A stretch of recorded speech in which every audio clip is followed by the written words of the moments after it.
నిజంగా చిత్ర యూనిట్కి నేను చాలా అభినందిస్తున్నా. విజయ్ మా దగ్గరికి చిన్న స్క్రిప్ట్ తీసుకొని వచ్చిండు. ఒక 30 మినిట్స్ ఎట్లా అనుకున్నాడు.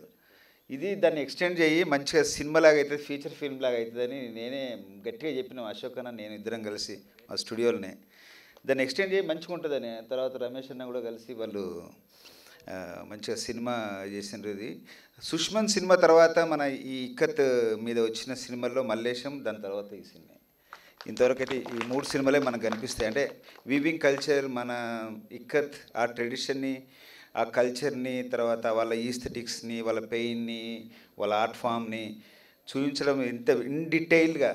తర్వాత దీంట్లో విజయ్ కూడా అంటే ఈ సామాజిక వర్గం కాబట్టి అది చేయగలిగాడు. దీంట్లో క్లియర్గా మొగ్గం ఎట్లా నేస్తారు అనే విషయం తాతతోని చెప్పి నాకు నిజంగా చాలా టచింగ్ అనిపించింది. నేను చిన్నప్పుడు నేను కూడా కొంచెం మొగ్గం ట్రై చేసిన, తర్వాత వదిలేసిన అనుకోండి. మా నాయన కూడా నేస్తుండే మొగ్గం. నాకు అవన్నీ చూస్తుంటే నాకు నిజంగా నా జీవితాన్ని చూసినట్టు అనిపించింది. నా లైఫ్ని చూసుకున్నాను నేను నిజంగా ఆ క్యారెక్టర్లో. అంత మంచిగా అనిపించింది. చాలా రియలిస్టిక్ అప్రోచ్తోని అందరూ క్యారెక్టర్లో నిజంగా దాంట్లో ఇమిడిపోయినారు. దాని అంత ఆర్టిస్టిక్గా మంచిగా ఏది మనం ఇట్లా డీటెయిల్గా వర్క్ చేసిండు ఆయన. అంత మంచిగా అనిపించింది. నేను వాళ్ళ చెల్లె ముగ్గేస్తున్నప్పుడు ఆ షూటింగ్ అప్పుడు నేను పోయినా ఆడికి. ఆ రోజు వచ్చిన నేను చూద్దాం ఎట్లా చేస్తున్నాడు.